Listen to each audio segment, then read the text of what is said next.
గోల్కొండ జగదాంబిక అమ్మవారికి అంగరంగ వైభవంగా అయితే బోనాన్ని సమర్పించడానికి ఇతర రాష్ట్రాల నుంచి అయితే ఎంతో మంది భక్తులు ఇక్కడికి చేరుకోవడం జరిగింది. అయితే భక్తులకు ఎటువంటి ఇబ్బంది కలగకుండా బోనాలు తెచ్చే వారికి సపరేట్ లైన్, అలాగే ఒడిబియ్యాన్ని నింపే వారికి, ఒడిబియ్యాన్ని వేసే వారికి, అమ్మవారికి వేసే వాళ్ళకి కూడా ప్రత్యేక లైన్లను అయితే ఏర్పాటు చేయడం జరిగింది. అలాగే ప్రతి ఒక్కరికి కూడా జగదాంబిక అమ్మవారి దగ్గరే ఒడిబియ్యం వేయడానికి కుదరదు కాబట్టి ప్రత్యేకంగా అమ్మవారి రూపాన్ని ఇక్కడ పెట్టి ఇక్కడ కూడా ప్రతిష్ఠించి ప్రతి ఒక్కరు కూడా ఇక్కడికి వచ్చి అమ్మవారి దగ్గర ఒడిబియ్యాన్ని అయితే నింపడం జరుగుతుంది. కాబట్టి దీనికి సంబంధించి ఇక్కడ ప్రధాన అర్చకులు కూడా అనేక మంది, ఇక్కడ కార్యకర్తలు అనేక మంది ఉన్నారు. వాళ్ళతో ఒకసారి మాట్లాడి మరిన్ని వివరాలు కూడా తెలుసుకుందాం.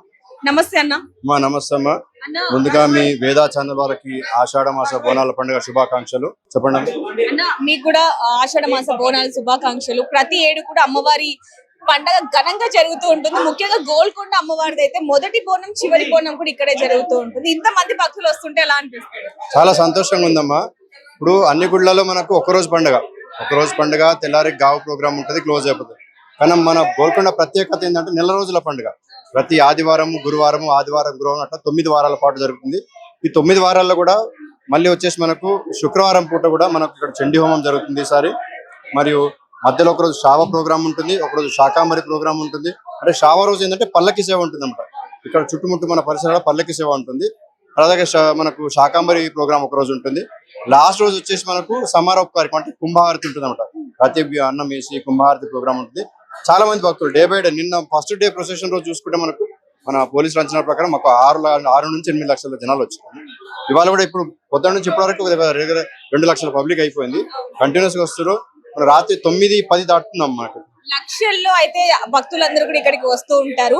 తెలంగాణలో బోనాలు అంటేనే ఫారెన్ నుంచి కూడా వస్తూ ఉంటారు. ఆషాఢం అంటేనే ఒక ప్రత్యేకమైన గుర్తింపు ఉంది. అలాగే రాష్ట్ర పండుగ కూడా. ఎలా అనిపిస్తుంది మీకు? చాలా సంతోషం అమ్మా. మనము మన తెలంగాణ ఫెస్టివల్ బోనాల పండుగ అంటే ఆ పండుగలో ఎస్పెషల్లీ గోల్కొండలో దేవాలయ వృత్తి పని వాళ్ళం మేము. మాకు ఈ అవకాశం మా తరతరాల నుంచి పూర్వీకుల నుంచి వస్తుంది. మా అదృష్టంగా భావిస్తున్నాము. ఇక్కడ వచ్చేసి మేము 26 కుల వృత్తుల వాళ్ళు పనిచేస్తున్నాము.